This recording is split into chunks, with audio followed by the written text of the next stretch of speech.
एक गांव में सोमनाथ नाम का एक व्यक्ति रहता था। वह स्वभाव से काफी लालची और मक्कार किस्म का था। उसके घर में उसकी पत्नी थी और जीवन खर्च के लिए वह खेती करता था।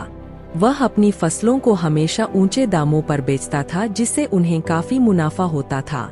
फसल पक जाने के बाद उसे घर लाकर रख देता था और जब सभी किसानों का अनाज बाजार में बिक जाता था, उसके बाद वह अपना अनाज बाजार में लेकर बेचने जाता था, जिससे ग्राहक मुंह मांगे दाम पर उसका अनाज खरीदते थे। इस बार भी उसने यही किया। जब सभी किसानों का अनाज बिक गया, उसके कुछ दिन बाद सोमनाथ ने अपने अनाज की बोरियों को बाहर निकाला और एक एक करके बाजार जाकर बेचने लगा। बाजार में किसी और के पास अनाज न होने के कारण सोमनाथ मुंह मांगे दामों पर अपना अनाज बेचता और फिर घर वापस लौटता। एक शाम जब अनाज बेचकर वह घर वापस लौटा तो उसकी पत्नी ने उससे कहा, क्यों जी, सुना है आप अपनी फसल को बहुत ऊंचे दामों पर बेच रहे हो।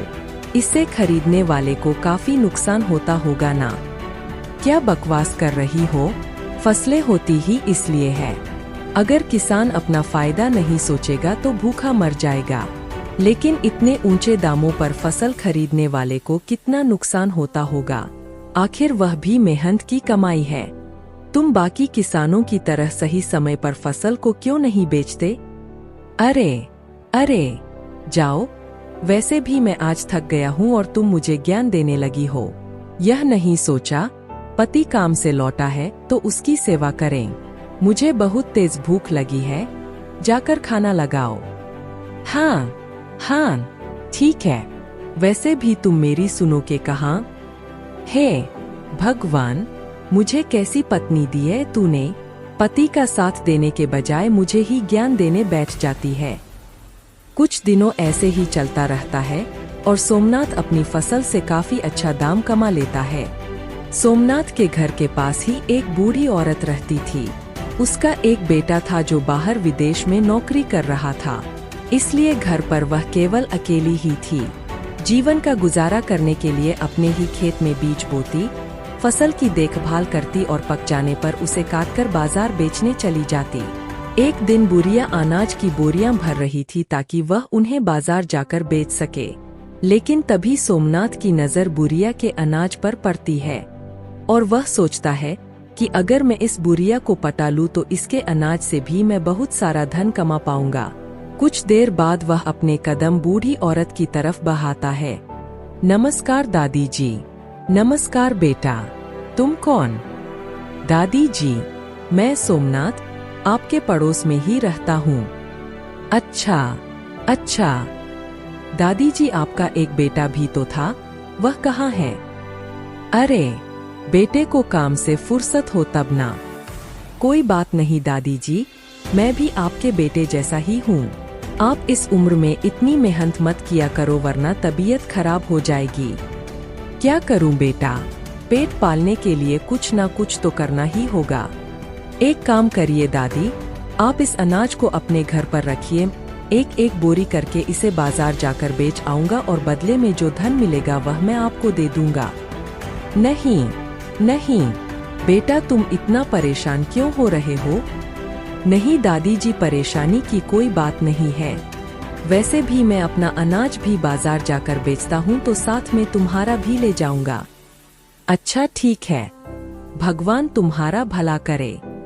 तो दादी जी, मैं सुबह आकर अनाज की बोरी लेकर जाता हूँ। ठीक है बेटा। अगली सुबह सोमनाथ फिर से दादी जी के पास जाता है और उनसे अनाज की बोरियां ले लेता है। अनाज की बोरियों को बैलगाड़ी में रखकर वह बाजार की ओर निकल जाता है। बाजार पहुंचकर वह अनाज बेचना शुरू करता है। वह अनाज का दाम काफी ऊंचा रखता है, लेकिन किसी और के पास अनाज न होने के कारण ग्राहक मुंह मांगे दाम को खरीदने पर मजबूर हो जाते हैं। शाम तक जब उसका पूरा अनाज बिक जाता है तो वह घर लौटता है। घर आकर जब वह पैसे गिनता है तो खुश हो जाता है, क्योंकि आज उसे काफी बड़ा मुनाफा हुआ है। बूढ़ी औरत के अनाज से मिले पैसे देखकर उसके मन में लालच जाग उठता है। वह उन पैसों में से आधे पैसे अपनी जेब में रख लेता है और आधे पैसों को लेकर बूढ़ी औरत के पास पहुंचता है। अरे बेटा, आ गए तुम। ऐसे मुंह क्यों लटकाए हुए हो? क्या हो गया? अनाज बिका नहीं क्या?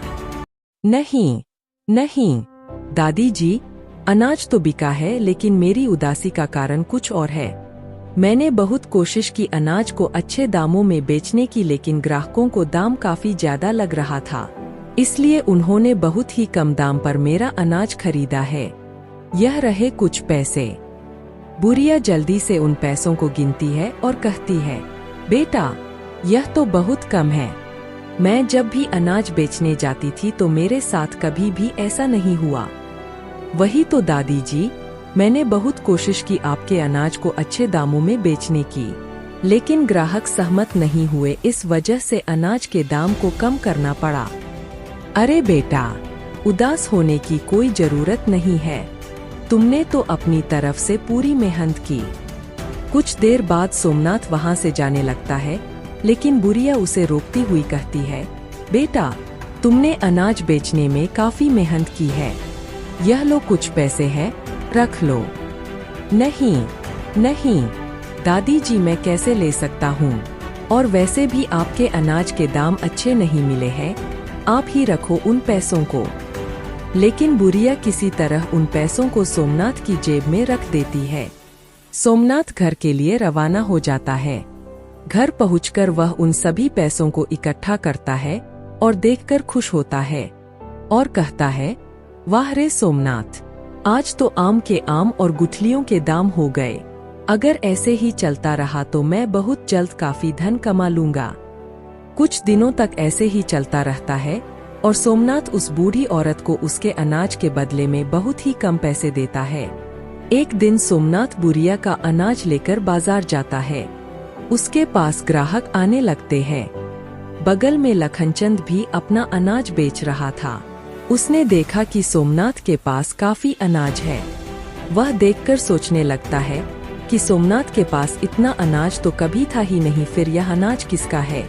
तभी लखनचंद का दोस्त कहता है, अरे भाई, तुम्हें पता नहीं है, सोमनाथ ने अपने पड़ोसी बुढ़िया दादी को अपने चंगुल में फंसा लिया है और उन्हीं का अनाज बाजार में बेचता है। यह सुनकर लखनचंद कहता है, सोमनाथ बहुत ही लालची और धोखेबाज इंसान है। वह जरूर दादी को बदले में बहुत ही कम पैसे देता होगा और बाकी बचे पैसे खुद ही रख लेता होगा। अगली सुबह लखनचंद दादी के पास जाता है और कहता है, नमस्ते दादी जी, मेरा नाम लखनचंद है, मैं बाजार में अपना अनाज बेचता हूँ।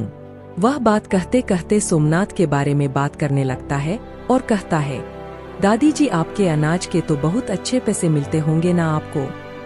दादी जवाब देती है, नहीं बेटा, अभी अनाज बहुत ही कम दाम में बेचा जा रहा है।